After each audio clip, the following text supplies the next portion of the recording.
rise in body or spirit and join together in singing number 1000 from the Teal hymnal, Morning Has Come, number 1000.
Good morning.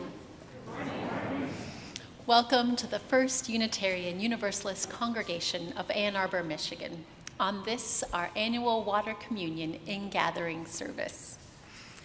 I'm the Reverend Cassandra Hartley, and I have the honor of serving this congregation as Minister of Community Life. I'm joined this morning by the Reverend Manish, Mishra-Marzetti, our Senior Minister, the Reverend Theresa Rohlck, our Minister of Pastoral Care, Stella Anderson, our Director of Spiritual Growth and Development, Carter Smith, our Acting Director of Music Ministries, Allison Halerz, our Pianist-in-Residence, Mike Halerz, our Technology Consultant, a small but mighty ensemble from our Chalice singers, and we're also very excited to introduce Joe Libin as one of our new lay worship leaders.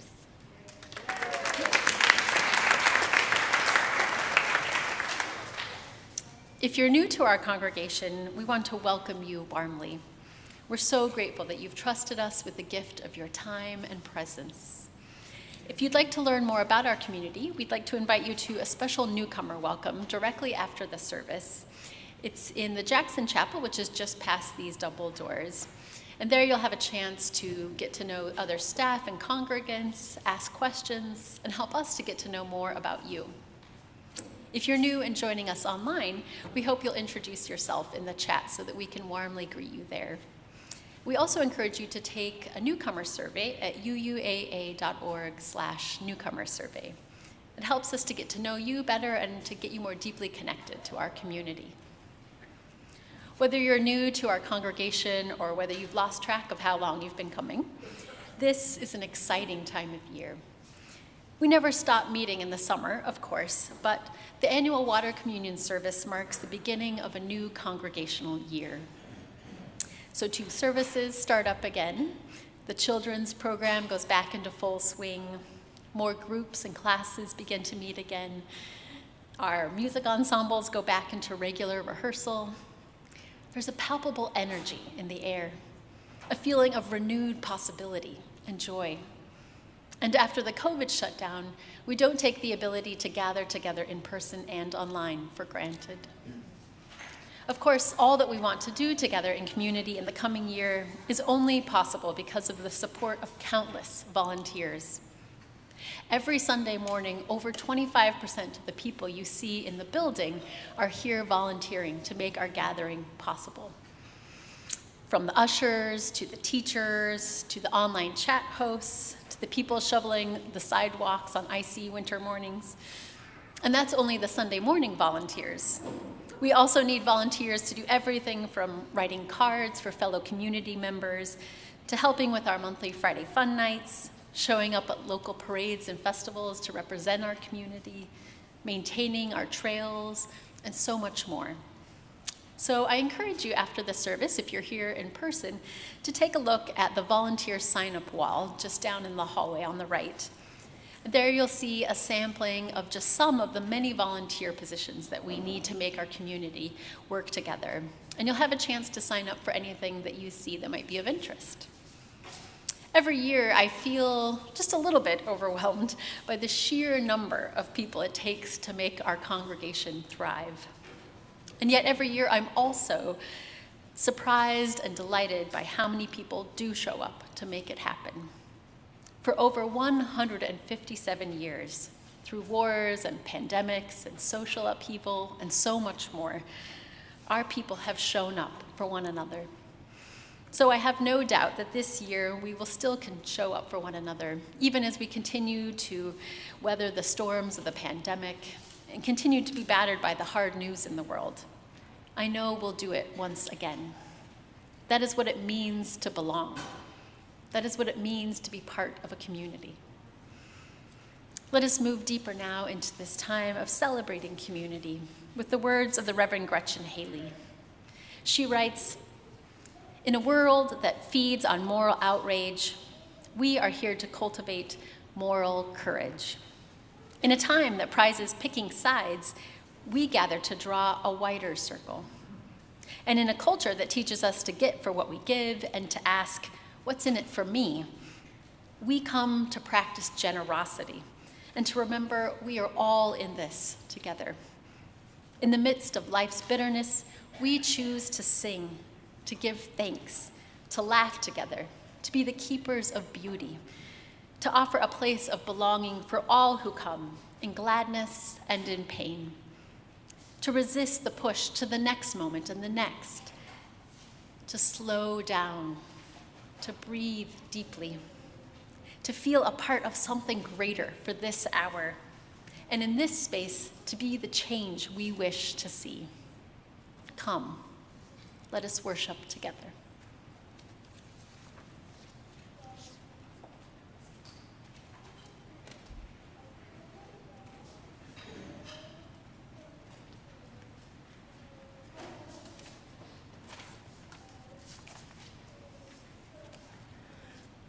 Good morning. Thank you for joining us today for gathering for today's water communion service. Whether you're with us here in person in the sanctuary or joining us online, I invite you to prepare yourself for the first chalice lighting of the new year. If you're joining us online, please ready your chalice, and after you light it, I invite you to type in the chat, "Chalice lit in," wherever you are. We would love to know where you're joining us from. As we light this first chalice of the new year, let us take a moment to reflect on the ways in which this light has been a beacon for so long and for so many, bringing us closer together in fellowship and belonging. As we come together to work for a better future for ourselves and our planet, let's take a moment now to speak our chalice lighting words with intent as we wade into the water of this new church year. I'd like to invite Mina to join us up here to light the chalice.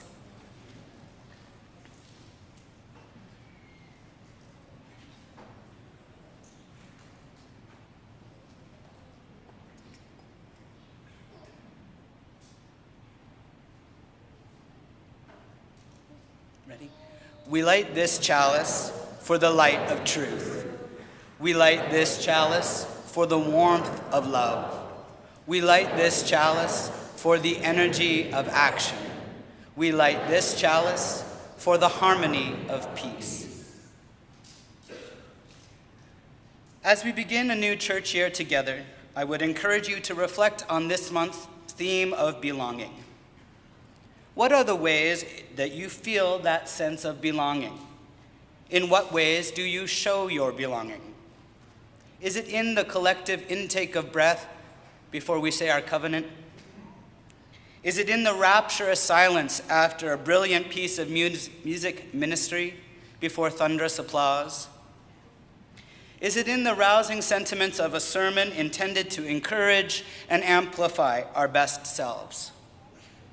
Is it in the time we spend in fellowship, on committees, in the garden, in the nursery, the kitchen, the office, the choir loft, online? Is it in the heartfelt hug, the gestures of compassion and kindness, the ways in which we are so welcoming? As we begin our new year together, I remind you that your presence matters. Your connections matter. You belong to this congregation, to this faith tradition, and we hope you know you will always be held here and find your riverbed here. This journey of faith belongs to you through your commitments and your actions, your vision, your ministry, your voices, and your votes. In this way, the congregation belongs to you too. You needn't do anything spectacular or grand. It doesn't matter how often you come or how you serve. By being here and being willing to be transformed by the power of love, you belong. Ringing out from the font of love I continue to draw on, remind me, Eternal, that from my mother's marrow I was made. Of their stories I was born and loved to tell my own. Remind me, Eternal, of my belonging to all that is and was and will be. And with that, let us rise in body and spirit as you're willing and able to speak our covenant with intention as we begin this new church year together. The spirit of this church is love, and service is its law. This is our covenant with each other, to dwell together in peace, to search for truth in love, and to help one another. Thank you. You may be seated.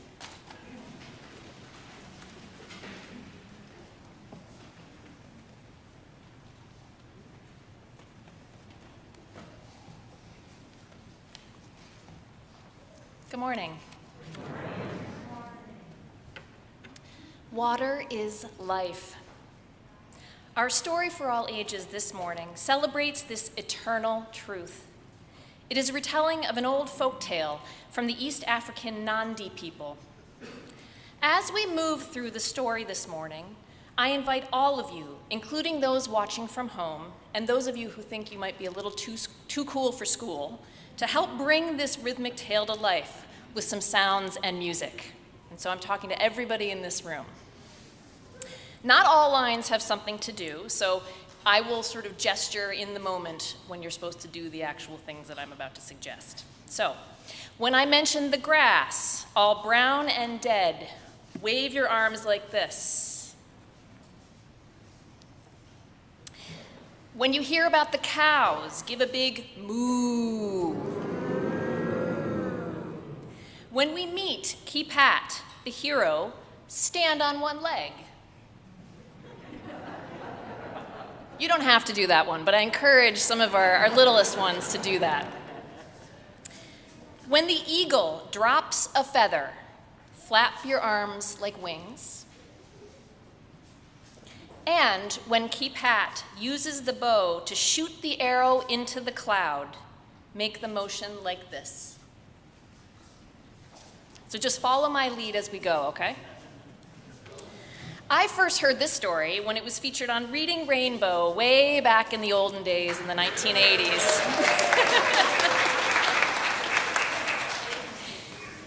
It is timeless, and I hope you love it. And LeVar Burton is a national treasure. Bringing the Rain to Kapiti Plain, retold by Verna, Aardema, and pictures by Beatrice Vidal. Everybody ready?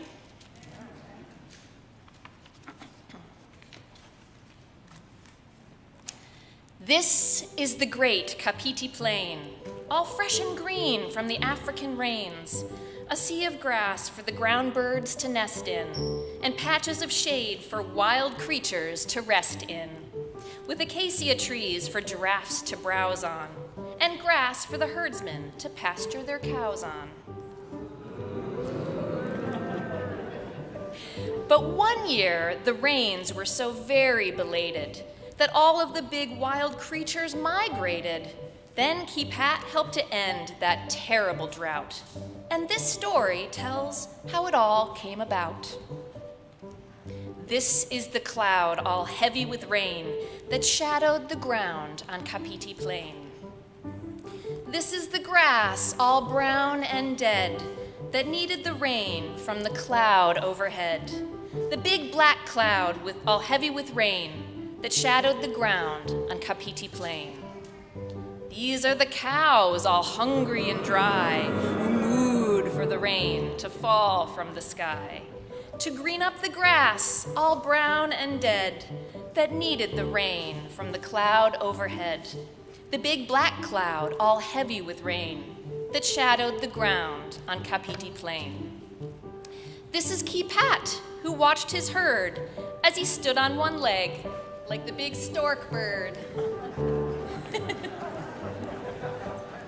Kipat, whose cows were so hungry and dry, they mooed for the rain to fall from the sky, to green up the grass all brown and dead that needed the rain from the cloud overhead. The big black cloud all heavy with rain that shadowed the ground on Kapiti Plain. This is the eagle who dropped a feather that helped to change the weather. It fell near Kipat, who watched his herd as he stood on one leg like the big stork bird. Kipat, whose cows were so hungry and dry, they mooed for the rain to fall from the sky, to green up the grass all brown and dead that needed the rain from the cloud overhead. The big black cloud all heavy with rain that shadowed the ground on Kapiti Plain. This is the arrow Kipat put together with a slender stick and an eagle feather, from the eagle who happened to drop a feather that helped to change the weather. It fell near Kipat, who watched his herd as he stood on one leg like a big stork bird. Kipat, whose cows were so hungry and dry, they mooed for the rain to fall from the sky, to green up the grass all brown and dead that needed the rain from the cloud overhead. The big black cloud all heavy with rain that shadowed the ground on Kapiti Plain. This is the bow so long and strong, and strung with a string, a leather thong, a bow for the arrow Kipat put together with a slender stick from an eagle feather, from the eagle who happened to drop a feather that helped to change the weather. It fell near Kipat, who watched his herd as he stood on one leg like the big stork bird. Kipat, whose cows were so hungry and dry, they mooed for the rain to fall from the sky, to green up the grass all brown and dead that needed the rain from the cloud overhead. The big black cloud all heavy with rain that shadowed the ground on Kapiti Plain. This was the shot that pierced the cloud and loosed the rain with thunder loud. A shot from the bow so long and strong, and strung with a string, a leather thong, a bow for the arrow Kipat put together with a slender stick and an eagle feather, from the eagle who happened to drop a feather that helped to change the weather. It fell near Kipat, who watched his herd as he stood on one leg like the big stork bird. Kipat, whose cows were so hungry and dry, they mooed for the rain to fall from the sky, to green up the grass all brown and dead that needed the rain from the cloud overhead. the big black cloud all heavy with rain that shadowed the ground on Kapiti plain. So the grass grew green and the cattle fat, and Keepat got a wife and a little Keepat, who tends the cows now and shoots down the rain. When black clouds shadow Kapiti plain. The end.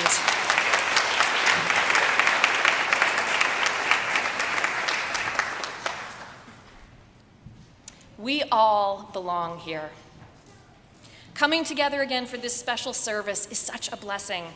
It demonstrates our commitment to each other and to the causes that we care about, that we choose to be here freely and with open hearts. Another way we show our commitment to a life of purpose is through the spiritual practice of our offering. Bearing witness to the overwhelming generosity of the people sitting in this room and watching from home, week after week, fills my spirit with hope and joy. There are many ways to give. As our ushers pass the baskets, we invite you to drop in cash or checks. If you prefer a digital option, you can text UUAA to 73256, or you can go to uuaa.org/giving. However you give, thank you for your generosity and for your commitment to building a brighter future. Today's offering will now be given and gratefully received.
ushers please come forward?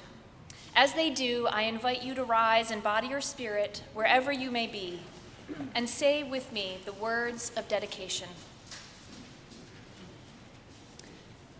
To the work of this congregation, which is weaving a tapestry of love and action, we dedicate our lives and these our offerings. Thank you.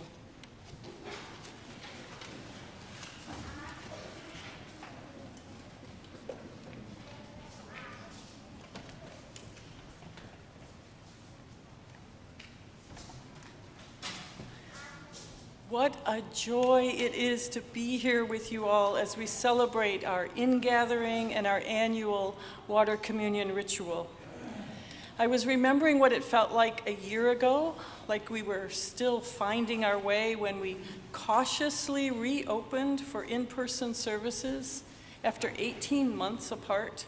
It was a remarkable and emotional moment for us as a community, and perhaps you were here then. Perhaps you remember what it felt like.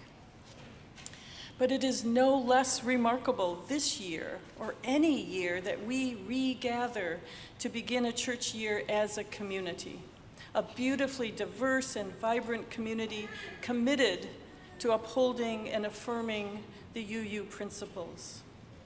What we have learned over the past year is that we can create this sense of community even when the community is geographically distant.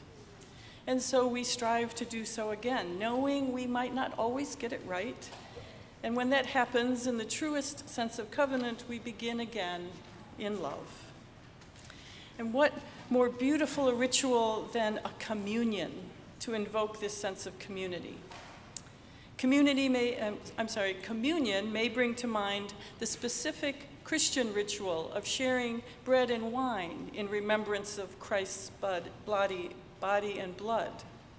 But outside of that particular religious meaning, communion is simply participation in something which is common to all, drawing from its Latin roots, meaning fellowship, mutual participation, and sharing. And that is what we do. This is Unitarian Universalist communion. We participate in something common to us all, sharing a communion of water. You will, in a moment, have the opportunity to come forward and pour the water you have brought with you, perhaps from a place that holds deep meaning for you, perhaps from your travels, perhaps from your kitchen sink. And as you do so, you may share with one of the ministers at the table where the water is from, or its significance to you, if you so wish. This might be your very first time visiting us, and you didn't know we did this. Or you may have left the container on the counter, or never had one to begin with. No matter, everyone is most welcome to come forward and pour from the pitchers here the water that has been provided. Now, if you are watching on live stream right now, please have your offering of water nearby for the blessing later. And we welcome you to put in the chat where the water that you bring to the table is from. And if you would like to have your water mingle with the rest at any time, if you want to drop off a small amount at the church, you may do so. And I'll make sure it gets added into the rest. Now, in a moment, the ushers will indicate at your row that you may come forward. And there are two tables. This one has a slightly smaller pitcher that may be a bit more accessible to the youngest among us. We begin, though, by adding to the bowls water that has been saved and purified from the previous years of water communions. This is perhaps my favorite part of our ritual, knowing that what we add today becomes mingled with our past and will exist into the future. Each time we dedicate a child, or bury ashes, or bless a home, we use this water, a very tangible reminder that we are truly part of the interdependent web of life and part of this community. So Reverend Manish and Reverend Cassie, if you'll begin by pouring this water into the large bowls. And I'll invite the ushers to begin to invite folks to come forward.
how wonderful that was, and to see you all.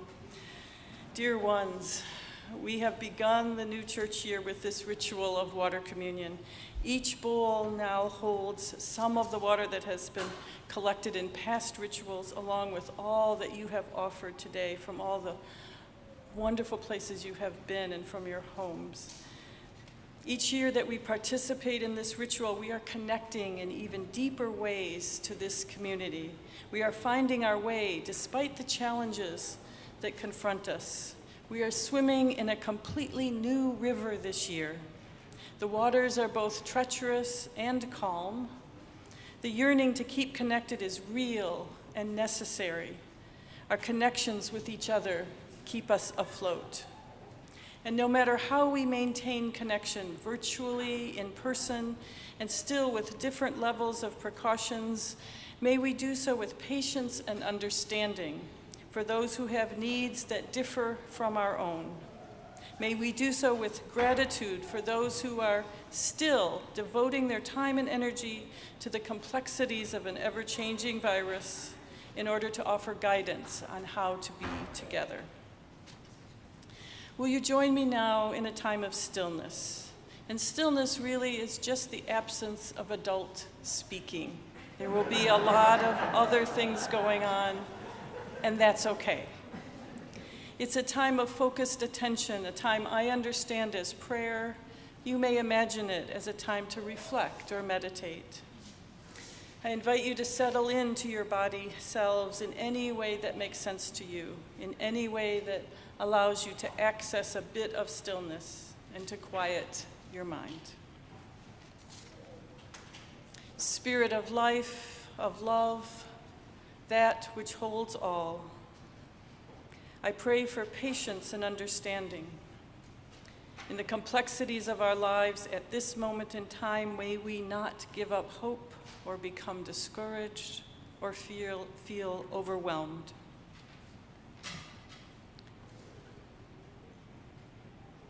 I pray for compassion and understanding.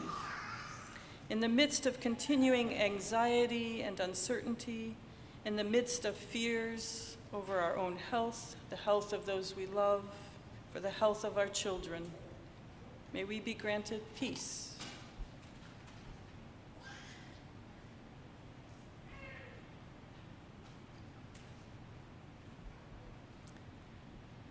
I pray for comfort and support. Many gathered here today do so knowing that a loved one is no longer with them.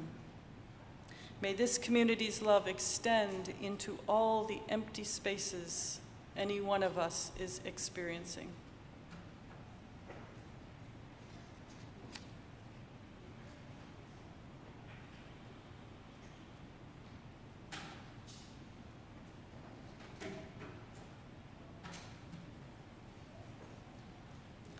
I pray for those who locally, nationally, internationally are reeling from the effects of the climate crisis and extreme weather conditions, droughts, wildfires, hurricanes, floods, heat, and cold.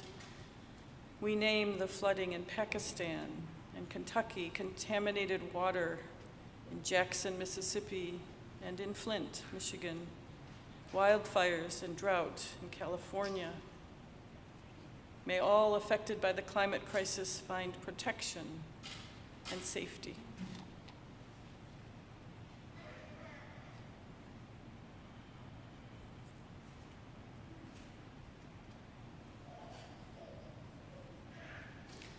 I pray for those in every corner of this country where political decisions around reproductive justice and choice have impacted the lives of so many.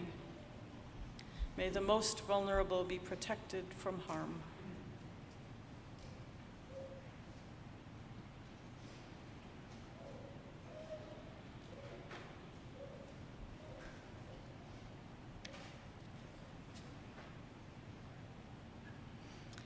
I pray for those who lost loved ones on 9/11, 21 years ago today, for those who gave their lives rescuing, for all who are marking this anniversary in personal and private ways. May aching hearts be soothed.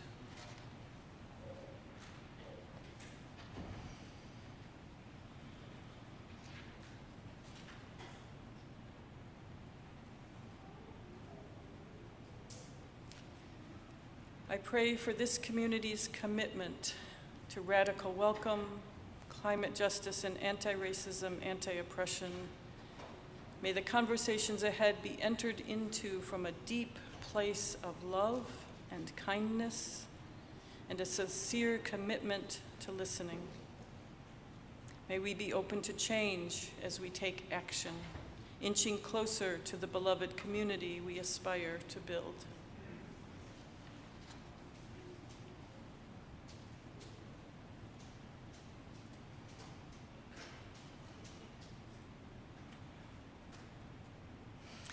I bless now all of the water gathered today, whether it is right here or in any of the different locations you are at right now.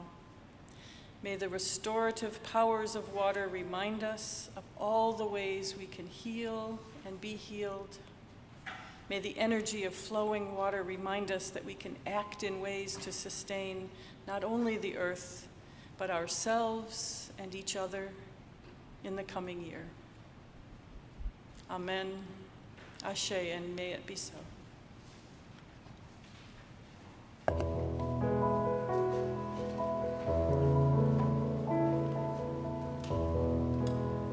now I would invite you to rise in body or spirit as we join together in singing number 1064, Blue Boat Home, number 1064.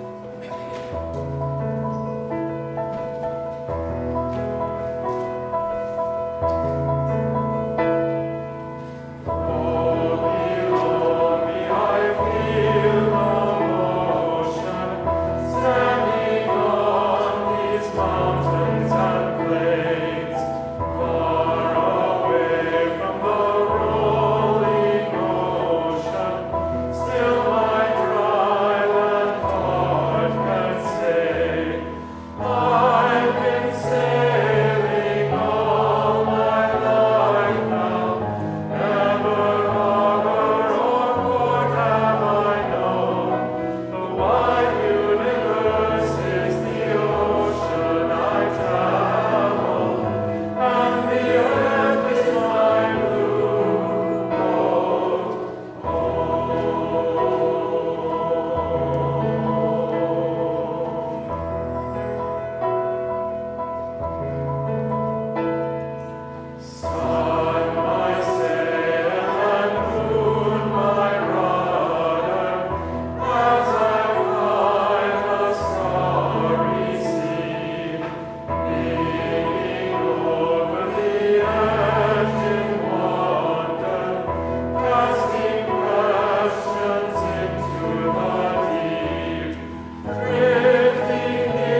We were born upon the fathoms. Never harbor or port have we known. And even as we journey, we give thanks to the waves upholding us. Such beautiful imagery in that hymn easily makes it one of our Unitarian Universalist favorites. I'm sure also in no small part because we who are self-stylized rebels and those on the edges and fringes helping push society, that notion of constantly being in motion, of discovery, of deeper truths, of deeper meaning, it speaks to that longing inside of us as you use, of constant growth and constant learning. I want to invite us to move a bit more deeply into this imagery of the waters. And our home state, our Michigan waters, have very much been on my mind this week in the run-up to communion, following a summer in which I'm sure many of us may have spent time at Michigan's rivers or lakes, and even if you didn't, it's been a weekend full of the clouds and the mist and the rain and the dew. We have been surrounded by the beauty and the miracle of water in all of those forms and all of those manifestations, a critical, necessary building block of life. The symbology, if you think of the symbolism of water, what it's had in the field of spirituality and religion, it's associated very deeply with feelings. We see this most prominently in Western astrology, the water signs, right? And the feelings pointing towards the significance of relationship. Indigenous spiritualities often turn towards the spiritual nature of animals and ducks, moving in flocks or families, riding, gliding on the water, living on the water. They're associated deeply with community. We think of fish as well, schooling together, always together in community. Feelings being an essential bonding element that support relationship, and relationship in turn supporting community. Community leading us to mutuality. One of the most beautiful things about this water communion ritual that we've just participated in, there's two. I'll speak to both of them. The voluntary choice of pouring water individually, representing you, yourself, willingly choosing to flow into community with others seamlessly. No separation after that choice. It's not the weaving together of cloth. It's the seamlessness of water. As important and as significant as that symbolism is, the individual act, the part that always has spoken to me, maybe even more powerfully, is the witnessing of others making that choice. Now, some of you, it may be your first time or early days in getting to know Unitarian Universalism, but if you've been here for a couple of years or maybe even many decades, you know what I'm going to share next. The power of witnessing community members returning again and again to that voluntary choice. Watching as somebody who you've come to know as a friend, maybe even as beloved and dear to you, coming up and making the choice for community. And as they do so, you remember, oh, yes, that we're starting a new year together. And the year that preceded, that was one where this dear friend, they lost somebody beloved in their life, a best friend, maybe a spouse.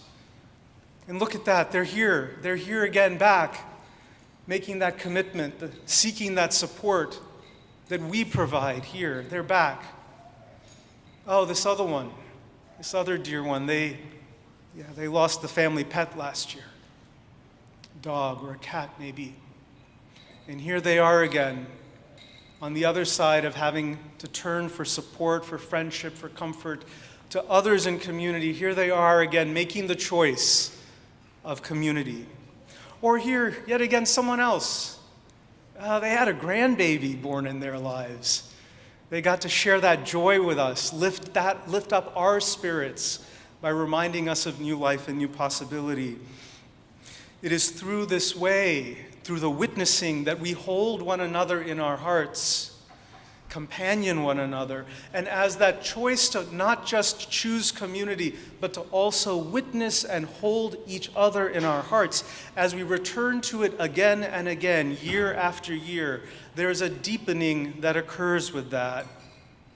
We become extended family to one another. We become family of choice to one another. This beautiful symbol of water, reminding us of how feelings, the flowing nature of feelings, leads to relationship, leads to community, leads to mutuality. In other human practices and rituals, it holds some other additional reminders for us. I was reminded of this just this week. I was doing some research for a project I'm working on. Would you believe this? About 2,500 years ago, some of the most ancient Hindu scriptures, so here's what they had to say about homosexuality. If you engage in homosexuality or have a thought, feeling, experience, whatever, you take a ritual bath. That's it. These we're talking 2,500 years ago. That's pretty progressive. You have a gay thought or feeling, go take a bath, you're okay. Not a lot of other religions were that progressive 2,000, 2,500 years ago. The point is, in that type of symbolic ritual practice, cleansing, washing, let go, whatever your self-judgment, whatever that, let go. And we see this same symbolism in the Christian ritual of baptism, a new beginning. We see it in other religious practices where water is used as an anointing or as a blessing. It's used to mark new beginnings. And in reminding us that we're constantly surrounded by new beginnings, the water of life that flows through us and is constantly renewing our own cells and our own body, new possibilities are always there. This too, very much brought alive in the week that we've just had, as I've followed the news developments in our world, a week in which these new COVID boosters that address the Omicron virus, they're being shipped out across the country this past week, giving us a sense of new purpose, direction, possibility around our personal health. We've seen polling being published this past week that more and more citizens are beginning to recognize the existential threats to our democracy that we've been already living with for a couple of years now. That's very encouraging that people are being able to see that more clearly. We had news that inflation is starting to get a little bit under control. Some of those pressures around cost are starting to come down a little bit. People are cautiously starting to just breathe a little easier, just a little tad easier around finances. And then also our dear, beloved, courageous Ukrainians all the way so far from us in Europe, making resilient progress in their courageous struggle. These are positive signs, positive pieces of information in a time during which in the past couple of years there's not been a lot of good news in the news. So to have a week where there's like 3 or 4 things that really strike you is noticeable, and a beautiful reminder of what it means to be human. Ultimately, we are resilient, and the water reminding us of new possibilities reminds us of our own resiliency. Water also reminds us of how life, including our own organic life, of which each and every one of us is one example, of its ability to thrive in what we human beings even might call and do call the harshest, most extreme, most inhospitable terrains or environments. And yet, when we study those environments deeply and well, the most barren, driest desert is an ecosystem, a biosphere that is living and thriving. The deepest, coldest reaches of the ocean are alive with life. Near lava vents with temperatures unheard of, there is life. In the frozen ice of glaciers, in the shadowy depths of caves, there is life that is thriving. Life is adaptable, and water and its ability to further and to support life reminds us that life can thrive in any number of challenging environments. So too can we. Drawing on the mutuality that we can find in community, in relationship with one another, we are the waves lifting up one another, holding one another up. When we don't know how to stand, when we aren't sure what the next right step to take is, we are the ones that lift each other up. We are those waves. We are the ones that know and can remind ourselves that life is always full of possibilities. At times, those possibilities are just waiting to be noticed, waiting to be found, and at other times, we can create the possibility ourselves. Through this mutuality, through this resiliency, we can rise again and again to meet the challenges not only of our own lives, but those of our broader society, those of the day and the time we're living in. Such is, in fact, our human birthright. We were not born to cower in fear at the travails of the world, hiding away, only listening to cable news and tisk-tisking at the state of affairs. That's not the living that we are born to. We're born to thrive, to actually thrive, to live into our highest potential, not also to just suffer silently through the challenges that we encounter, feeling that there's no sense of joy or beauty or belonging. No. We're meant to thrive.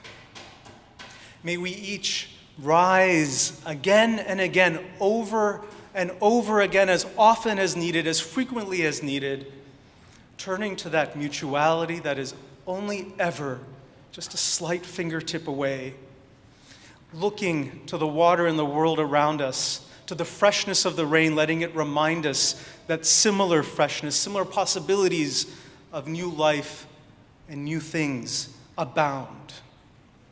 May it be so.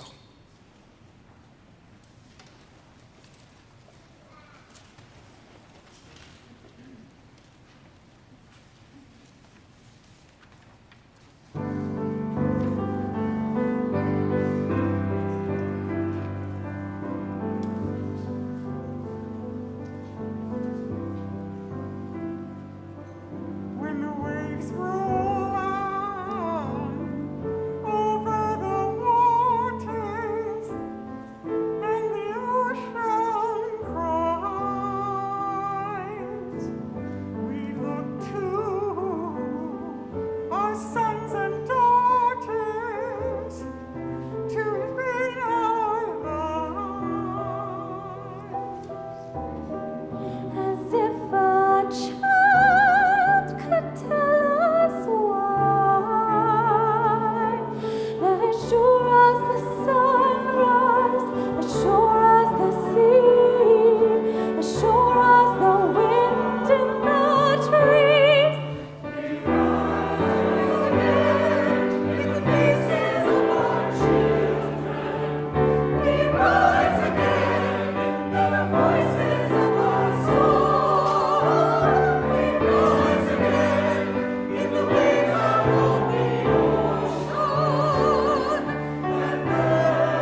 please rise in body or spirit as you're comfortably able.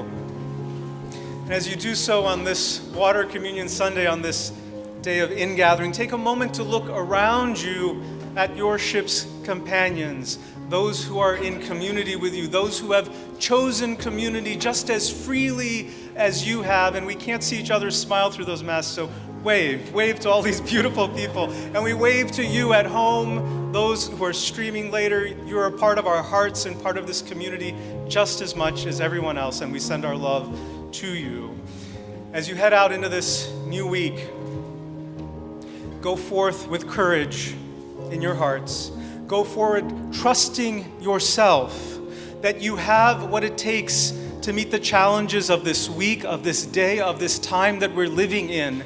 They are deep, but no less short is your love, is your commitment, is your passion for a more just world, one with equality, one with dignity for all. Hold true and fast to that commitment, knowing that you're supported and surrounded by an entire community of people who are cheering you on and working for exactly that same type of beloved world and beloved community. Go forth in love and in peace until we are together again.